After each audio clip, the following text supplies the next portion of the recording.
한 주간 다 잘들 지내셨죠? 네, 다들 함께 참석해 주시고 기도해 주셔서 박상평 아버님의 장례식을 잘 마무리했습니다. 너무 감사드리고 지미가 너무 수고했는데 하나님의 위로가 임하기를 소망합니다. 자, 오늘 하나님의 말씀은 로마서 8장 31절에서 39절을 저희가 오늘 보도록 하겠습니다. 자, 바울은 앞선 28절, 30절에서 구원의 황금 사슬에 대해서 가르쳤습니다. 미리 아신 자들을 하나님이 미리 정하셨고, 미리 택하신 자들을 부르셨고, 부르신 자들을 의롭다 하셨으며, 의롭다 하신 자들을 영화롭게 하셨습니다. 자, 그러나 어쩌면 바울은 우리 그리스도인들도 쉽게 두려워하고 걱정에 잠식되고 또 우울한 생각에 빠져서 쉽게 헤어나오지 못한다는 것을 생각했는지도 모릅니다.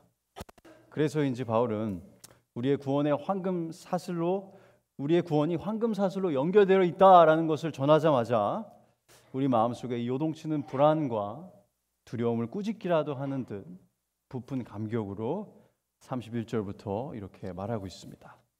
제가 읽도록 하겠습니다. 그런즉 이 일에 대하여 우리가 무슨 말하리요?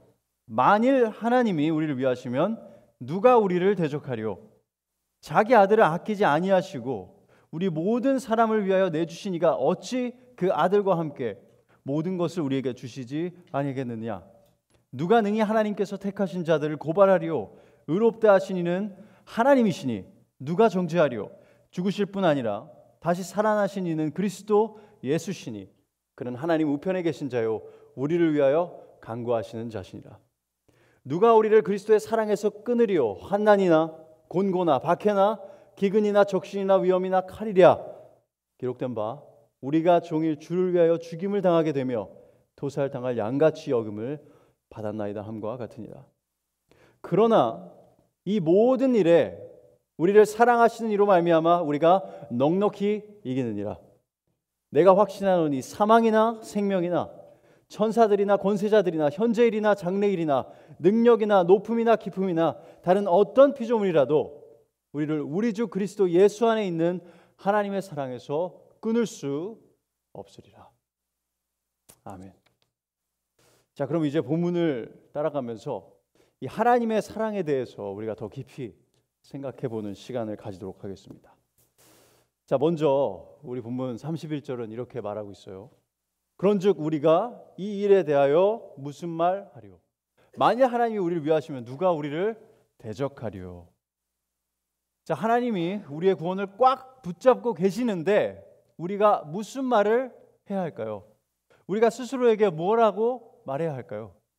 하나님이 우리를 위하시니까 우리를 대적할 자가 없다라고 해야겠죠. 그러나 우리는 솔직하게 종종 어떻게 우리에게 말을 합니까? 하나님은 당연히 우리를 위하시지만, 그렇죠? 당연히 그건 당연한 거예요. 내 육신은 너무 연약해. 나를 계속 죄를 짓도록 유도하고, 세상도 내가 죄를 짓도록 유혹하고, 사탄은 우는 사자처럼 득달같이 달려들기 때문에 도무지 옴짝달짝할 수가 없습니다 라고 생각하면서 우리는 이 불안의 늪에서 헤어나오지 못하고 한참을 힘겨워할 때가 많이 있습니다. 실제로 우리가 이 땅에서는요, 적이 참 많습니다. 나의 육신, 죄로 물들고 사탄의 통치 아래에 있는 이 세상, 그리고 세상의 주관자인 사단은 계속 우리를 죄의 수렁으로 끌고 가려 합니다. 그렇기 때문에 오늘 본문 31절은 우리가 구원받고 구원받은 자로서 성장해 나가고 궁극에는 완벽히 영화되는 것을 막을 수 있는 존재가 없다라는 것을 말하는 것이지, 우리를 넘어뜨리려는 시도를 하는 적들이 존재하지 않는다라고 말하는 것이 아닙니다. 바울은 우리의 적들이 아무리 쉼없이 우리를 넘어뜨리고 하나님의 사랑으로부터 우리를 끊어내려 피땀을 흘릴지라도 절대 그들은 성공할 수 없다라고 말하고 있는 것입니다. 그들이 할 수 있는 것은 뭔가요? 그저 우리로 하여금 잠시 절망의 늪에 머무르게 하고 우리가 영적으로 성장하는 것을 회방하는 것뿐입니다. 그러나 이미 하나님의 사랑으로 만들어진 이 구원 열차에 탑승한 사람들은 적들이 아무리 우리의 눈을 가리고 발을 묶는다고 해도 종착역에 도착할 수밖에 없습니다. 그렇기 때문에 우리는 바울과 함께 우리의 시무룩해진 힘이 없어 흐물거리는 영혼에게 이렇게 말해야 하는 것입니다. 하나님이 우리를 위하시면 누가 우리를 대적하려? 그리고 어떻게 해야 되죠? 이 적들이 만들어 놓은 장애물들을 발로 뻥 차고 다시 앞으로 성화를 위해서 전진하면 되는 것입니다. 자, 그러나 우리는 연약하기 때문에 한번 그렇게 적의 장애물들을 발로 차고 나가도 경험상 또다시 절망의 늪에 빠지는 순간이 오나요? 안 오나요? 오지요. 자, 그럴 때는 어떻게 해야 할까요? 다시 똑같이 하면 될까요? 될 때도 있습니다. 그러나 도무지 이 절망의 늪에서 빠져나오지 못할 때는 우리가 어떻게 해야 할까요? 자, 그럴 때는요, 우리는 다시금 하나님이 나를 얼마나 사랑하시는지 그것을 상기해야 합니다. 왜 그럴까요? 사랑은 우리를 이 절망에서 끄집어내는 특별한 힘이 있기 때문에 그렇습니다.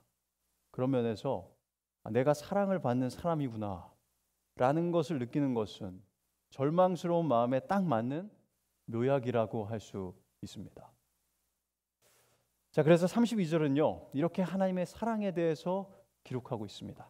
자기 아들을 아끼지 아니하시고 우리 모든 사람을 위하여 내주시니가 어찌 그 아들과 함께 모든 것을 우리에게 주시지 아니하겠느냐. 절망에 빠진 상황 속에서 우리는 이 구절에 기록된 놀라운 사실을 다시 곱씹어 보아야 합니다. 하나님 아버지께서는 자신이 만드신 이 온 우주에 있는 모든 것들을 다 합친 것보다 더 비교할 수 없을 만큼 값지고 고귀하신 자신의 아들 예수님을 내어주셨습니다. 누구에게요? 아름답고 사랑스럽고 거룩한 의인들에게요? 아닙니다. 우리가 아직 죄인 되었을 때에, 우리가 아직 원수 되었을 때에 하나님 앞에 어리석고 죄악된 우리를 위해서 자신의 아들을 내어주신 것입니다. 자, 그분은 자신의 아들을 어떻게 내어주셨나요? 이사야서 53장은요 하나님께서 자신의 아들을 내어주시는 것이 굉장히 적극적인 내어줌이라는 것을 저에게 보여줍니다. 이사야서를 잠시 한번 펴볼까요? 이사야서 53장 6절과 10절을 보겠습니다. 이사야서 53장 6절입니다. 자, 이렇게 말하고 있습니다. 우리는 다 양 같아서 그릇 행하여 각기 제 길로 갔거늘 여호와께서는 우리 모두의 죄악을 그에게 담당시키셨도다. 하나님 아버지는 먼저 자신의 독생자이신 예수님에게 우리 죄인들의 죄를 모조리 담당시키셨습니다. 이것은 그분에게 그 죄에 대한, 우리의 죄에 대한 대가를 다 치르게 하셨다라는 것을 의미합니다. 10절은 더 충격적인 진리를 담고 있죠. 여호와께서 그에게 상함을 받게 하시기를 원하사 질고를 당하게 하셨은즉 그의 영혼을 속건제물로 드리기에 이르면 그가 씨를 보게 되며 그의 날은 길 것이요 또 그의 손으로 여호와께서 기뻐하신 뜻을 성취하리로다. 여기서 뭐가 충격적인가요? 하나님 아버지께서 자신의 아들이 상함을 받는 것을 원하셨다 혹은 기뻐하셨다라고 말하고 있습니다. 여러분, 아버지가 자신의 가장 귀한 외아들을 범죄자를 대신해서 처벌을 받게 하는 게 이게 우리가 이해할 수 있는 그런 사랑인가요? 그냥 우리 죄인들을 싹 다 제거해버리는 게 낫지 않았을까요? 그냥 모두 자신의 죄로 인해서 영원한 심판에 들어가게 놓아두는 것이 자신의 외아들, 가장 사랑하는 아들을 내어주는 것보다 훨씬 더 낫지 않았을까요? 그러나 하나님은 그렇게 생각하지 않으셨습니다. 그것은 예수님도 마찬가지였습니다. 하나님 아버지는 자신의 아들을 내어주셨고 아들은 자신의 아버지의 뜻에 순종했습니다. 결국 삼위일체 하나님은 죄인들을 위해 자신을 내어주기까지 우리를 사랑했습니다. 자신의 아들을 아끼지 아니하셨고 되려 우리 죄인들을 아끼셨습니다. 말도 안 되는 교환이 이루어진 것입니다. 예수님은 우리를 대신하여 죽임을 당하게 됐고 우리는 예수님으로 인하여서 살게 되었습니다. 예수님 하나님 아버지의 의지와 반대로 어쩔 수 없이 죄인들을 위해서 죽으신 것이 아닙니다. 하나님도 어쩔 수 없이 예수님을 죽이신 게 아닙니다. 하나님께서 자신의 뜻과 그분의 의지로 예수님을 아끼지 않고 우리를 위해서 내어주셨습니다. 로마 4장 25절 이렇게 말합니다. 예수는 우리가 범죄한 것 때문에 내줌이 되고 또한 우리를 의롭다 하시기 위하여 살아나셨느니라. 고린도후서 5장 21절은 이렇게 말하죠. 하나님이 죄를 알지도 못하신 이를 우리를 대신하여 죄로 삼으신 것은 우리로 하여금 그 안에서 하나님의 의가 되게 하려 하심이라. 아버지께서 예수님을 죄로 삼으셨습니다. 갈라디아서 3장 13절 그리스도께서 우리를 위하여 저주를 받은 바 되사 율법의 저주에서 우리를 속량하셨으니 기록된 바 나무에 달린 자마다 저주 아래에 있는 자라 하였습니다. 하나님께서 예수님을 저주를 받게 하신 것입니다. 여러분, 그래서 예수님의 십자가는 예수님의 희생적인 사랑과 동시에 하나님 아버지의 희생적인 사랑을 보여줍니다. 누굴 위한 사랑인가요? 네, 저와 여러분을 위한 사랑입니다. 자, 우리가 그 사랑을 어떻게 측량할 수 있을까요? 만약에 그 사랑을 무게 저울 한쪽 끝에 달아놓을 수만 있다면 우리는 반대쪽 저울에다가 우리의 모든 염려와 걱정과 두려움을 다 던져 올려놓을 수 있을 것입니다. 평생 나의 죄로 그리고 다른 사람의 죄로 인해 생기는 온갖 종류의 두려움과 염려와 불안감을 다 올려놓아도 그 저울은 조금도 움직이지 않을 것입니다. 우리를 향한, 우리 각자 한 명 한 명을 향한 하나님의 사랑이 상상할 수 없을 정도로 크고 무겁고 영광스럽기 때문입니다. 자신의 아들을 아끼지 않으신 아버지께서 그럼 우리에게 그보다 낮은 것들, 그 모든 것들을 주시지 않겠습니까? 라고 본문은 말하고 있습니다. 여기서 모든 것은 우리가 가지고 싶은 모든 것을 말하는 것은 아닙니다. 바울은 지금 우리의 구원에 대해 말하고 있기 때문에 그렇습니다. 그렇기 때문에 여기서 모든 것은요, 이 구원의 모든 과정과 구원의 모든 혜택을 말한다고 볼 수 있습니다. 먼저 의롭다 칭함을 받게 된 사람은요, 이 땅에 사는 동안 모든 어려움으로부터 면제가 되지는 않습니다. 오히려 더 어려울 수 있습니다. 그러나 하나님께서 주시는 기쁨과 평화를 누리면서 살게 됩니다. 우린 염려가 있으면 기도를 통해서 하나님께서 주시는 마음의 평화를 누릴 수 있습니다. 그래서 빌립보서 4장 6절 7절을 이렇게 권고합니다.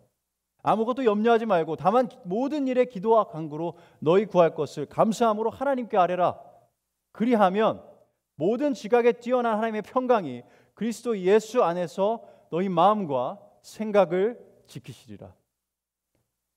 그리고 신실하신 우리 주님은 어떤 상황 속에서도 우리에게 있는 이 영원한 생명의 소망을 통해서 기쁨을 주십니다. 그래서 우리 네로 황제의 기독교인에 대한 박해를 앞두고도 베드로는 그리스도인들이 오히려 기뻐한다라고 말하고 있습니다. 베드로전서 1장 6절에 이렇게 말하고 있습니다. 그러므로 너희가 이제 여러 가지 시험으로 말미암아 잠깐 근심하게 되지 않을 수 없으나 오히려 크게 뭐한다고요? 기뻐하는도다.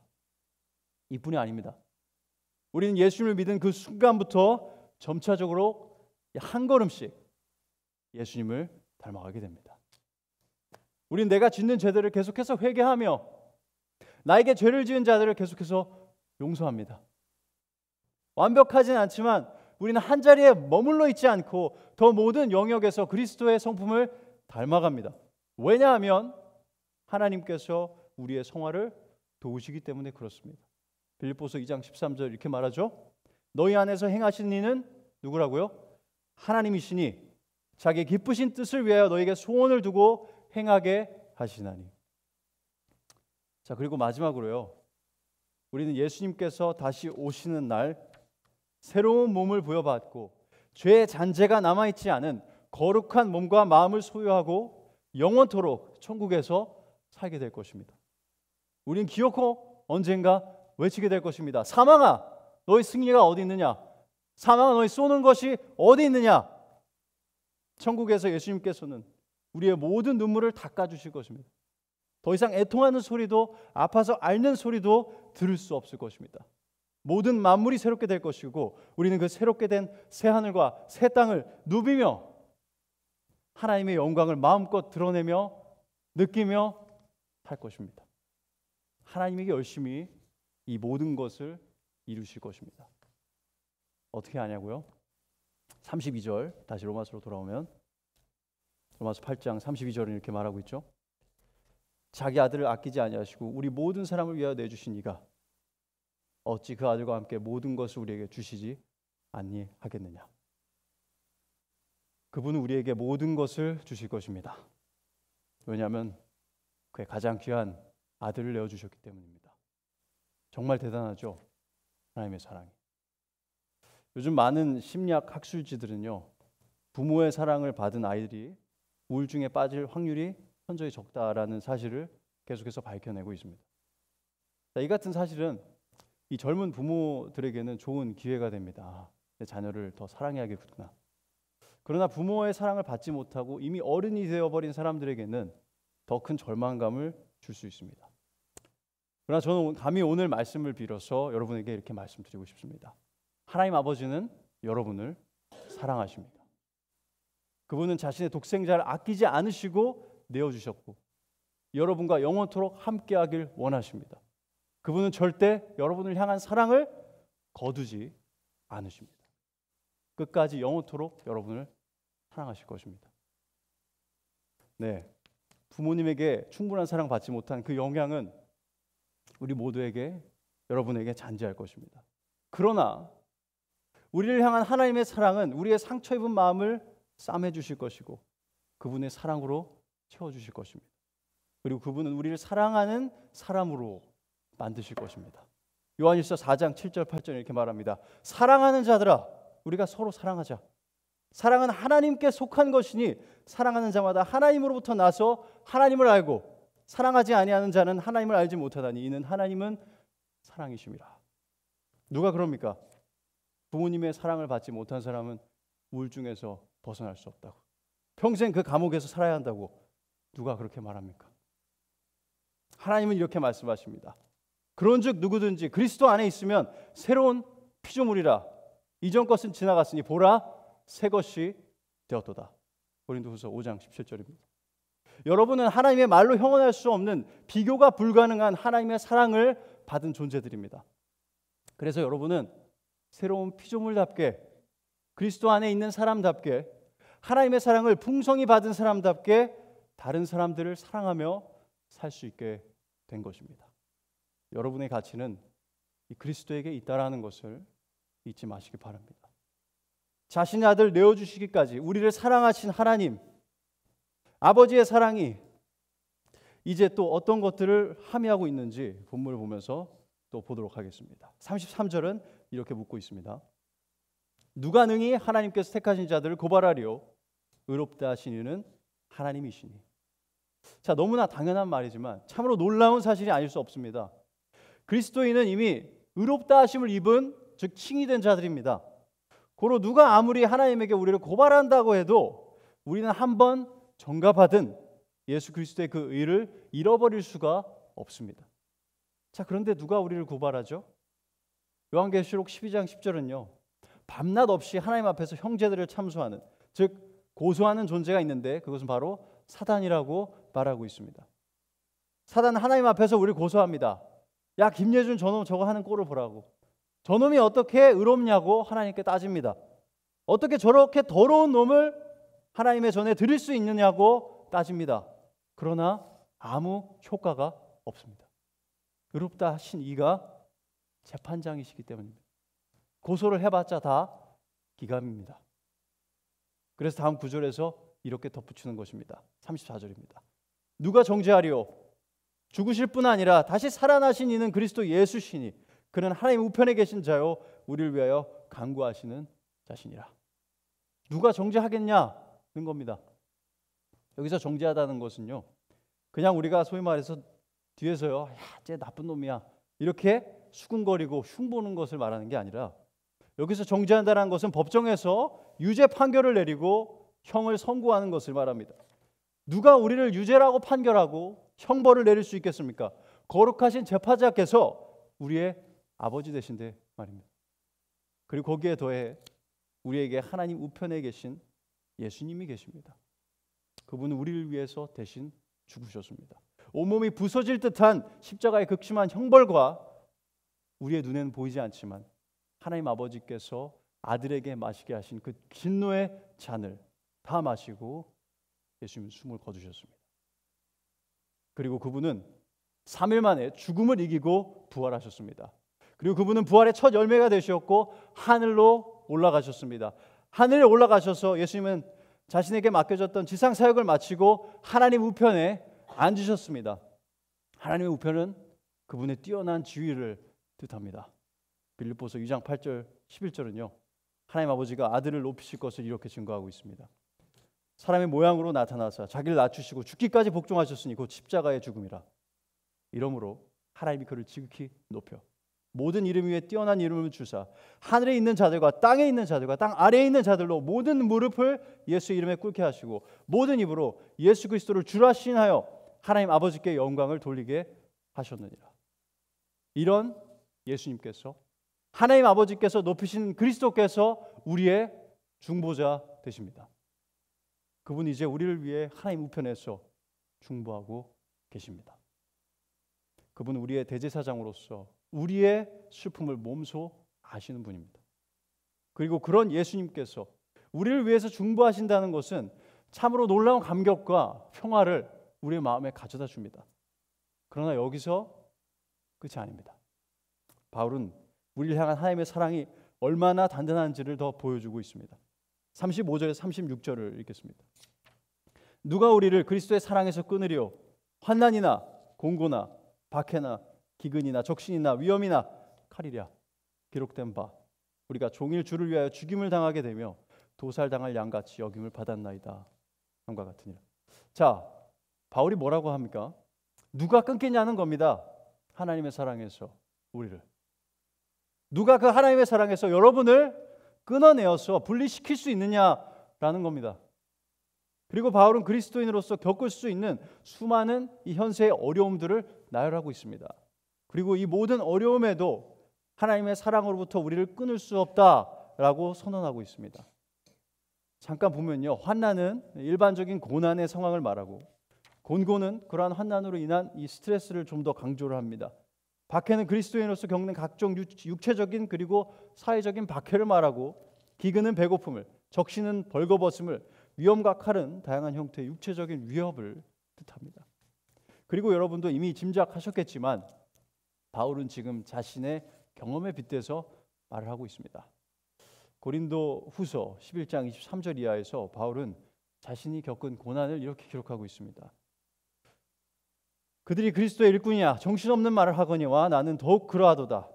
내가 수고를 넘치도록 하고 옥에 갇히기도 더 많이 하고 매도 수없이 많이 맞고 여러 번 죽을 뻔하였으니 유대인들에게 40에서 하나 감한 매를 5번 맞았으며 3번 태장으로 맞고 1번 돌로 맞고 3번 파선하고 1주야를 깊은 바다에서 지냈으며 여러 번 여행하면서 강의 위험과 강도의 위험과 동족의 위험과 이방인의 위험과 신의 위험과 광야의 위험과 바다의 위험과 거짓 형제 중에 위험을 당하고 또 수고하며 애쓰고 여러 번 자지 못하고 줄이며 목마르고 여러 번 굶고 춥고 헐벗어노라. 이외의 일은 고사하고 아직도 날마다 내 속에 눌리는 일이 있으니 곧 모든 교회를 위하여 염려하는 것이라. 바울은 자신의 몸으로 사역을 하면서 이 모든 고난을 통과했습니다. 자, 그러면 하나님의 사랑을 의심할 법도 하지 않겠습니까? 도대체 전지전능하신 하나님이 나를 사랑하시는데 왜 이렇게 내 삶이 처절하냐라고 물어볼 법도 한데 말입니다. 바울은 그가 겪은 고난들 속에서 그런데요, 오히려 하나님의 사랑을 더욱 확신하게 되었습니다. 말도 안 되는 일이 일어난 겁니다. 그는 그 어떤 고난도 자신을 향한 하나님의 사랑에 흠집을 내지 못하고 그래서 하나님의 그 사랑에서 끊을 수 없다라는 것을 굳게 믿었습니다. 그리고 36절에서는요, 시편 44편 22절을 인용하고 있는데 이 시편은 고라 자손이 쓴 시로서 다른 악한 민족의 압제 속에서 힘들어하는 이스라엘인으로서 쓴 시입니다. 유대인으로서 우리가 종일 주를 위하여 죽임을 당하게 되며 도살당할 양같이 여김을 받았나이다. 여기서 그들은요, 하나님 앞에 양심의 거리낌 없이 살던 사람들이었습니다. 하나님의 백성들이었습니다. 그럼에도 불구하고 그들은 축복을 받기보다는 도살당할 양처럼 이민족의 압제 속에서 고통을 받아야 했습니다. 바울은 구약의 이런 특정한 하나님을 사랑했던 이스라엘 백성들처럼 우리 그리스도인들도 동일한 수모를 겪을 수 있고 고난을 당할 수 있다라는 것을 보여주고 있는 것입니다. 이러한 일이 이상하거나 하나님의 섭리 안에서 한 번도 없었던 일이 아니라는 것을 보여주는 것입니다. 오히려 바울은요, 그리스도 안에서 경건하게 살고자 하는 자는 박해를 받을 것이다 라고 디모데후서 3장 12절에서 말하고 있습니다. 그러나 이러한 고난 속에서 우리를 향한 하나님의 사랑이 끊어지지 않을 뿐 아니라 우리는 이러한 상황을 넉넉히 이긴다라고 바울은 덧붙이고 있습니다. 37절입니다. 그러나 이 모든 일에 우리를 사랑하시는 이로 말미암아 우리가 넉넉히 이기느니라. 이 모든 일, 즉 앞서 언급된 모든 종류의 고난들을 우리는 넉넉히 이긴다는 것입니다. 어째서 그렇죠? 무엇 때문에 넉넉히 이길 수 있는 건가요? 바로 우리를 사랑하시는 하나님 때문입니다. 바로 그분의 사랑 때문에 그렇습니다. 이 모든 고난 속에서 우리는 좌절하고 실망하고 포기해야 정상입니다. 그러나 이러한 고난 속에서도 하나님의 사랑은 우리를 따뜻하게 감싸 안습니다. 우리를 위해서 자신의 아들을 내어주신 그 아버지의 사랑은 모든 고난에도 손상되지 않습니다. 오히려 그 사랑은 더 빛나고 우리에게 더 소중해질 뿐입니다. 그래서 그분의 사랑으로 인해서 우리는 포기하지 않고 오히려 그 모든 고난을 넉넉히 이길 수 있게 되는 것입니다. 이제 바울은 이 놀라운 장을 마무리합니다. 38절, 39절 읽겠습니다.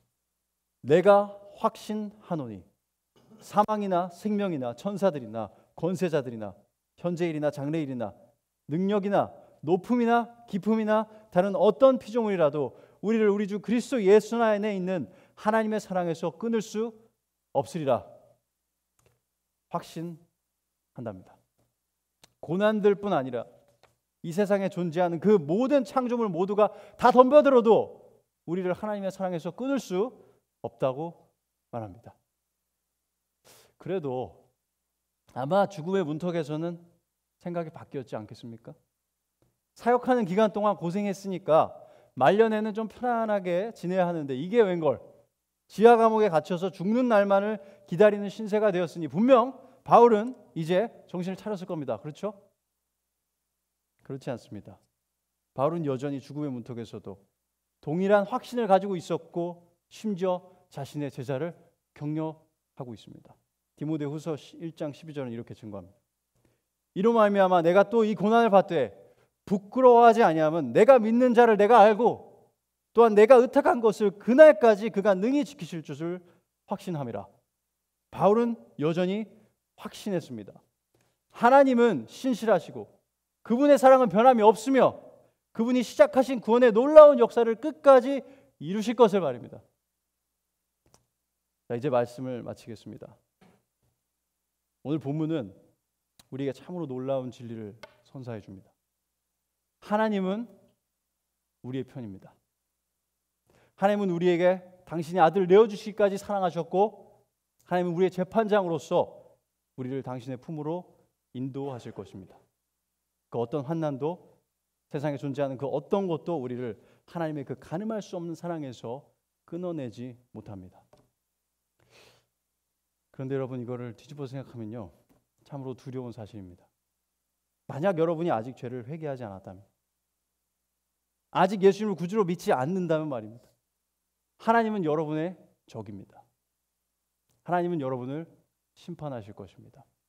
그분의 진노는 여러분을 떠나지 않을 것입니다. 여러분이 이 세상에서 얻을 수 있는 모든 것, 이 세상에서 가질 수 있는 모든 것 다 가지고 가도 여러분을 하나님의 진노에서 끊어낼 수 있는 자는 없습니다. 그러니 지체하지 마시기 바랍니다. 하나님 앞에 죄를 회개하고 온 몸과 마음을 던져서 예수 그리스도를 믿으시기 바랍니다. 그래야만, 그 후에야만 여러분이 이 확신의 노래를 부를 수 있게 되는 겁니다. 그리고 저는 우리 모두가 이 노래를 부를 수 있는 사람들이 되기를 간절히 소망합니다. 기도하겠습니다. 하나님 감사합니다. 하나님의 사랑은 참으로 놀랍습니다. 저희가 다 이해할 수 없고 가늠할 수 없는 사랑입니다. 하나님, 이런 놀라운 사랑을 저희에게 주셔서 저희가 몸둘 바를 모르겠습니다. 당신의 아들을 아끼지 아니하시고 우리를 위하여서 내어주신 그 하나님의 사랑을 저희 온 마음으로 느끼고 누릴 수 있도록 도와주시옵소서. 삶의 여러 어려운 일에 치여서 하나님의 사랑을 기억하지 못하는 그런 눈을 범하지 않게 도와주시고, 우리가 서로 격려할 때에도 그 하나님의 놀라운 사랑을 계속해서 말로써 삶으로써 나눌 수 있도록 도와주시옵소서. 그리고 하나님, 저희들이 어떤 과거가 있든지 상관없이 우리를 사랑하셔서 우리로 다른 사람들을 사랑할 수 있는 사람들로 만들어주시는 은혜에 감사드립니다. 은혜에 감사드리며 예수 그리스도의 이름으로 기도드렸습니다.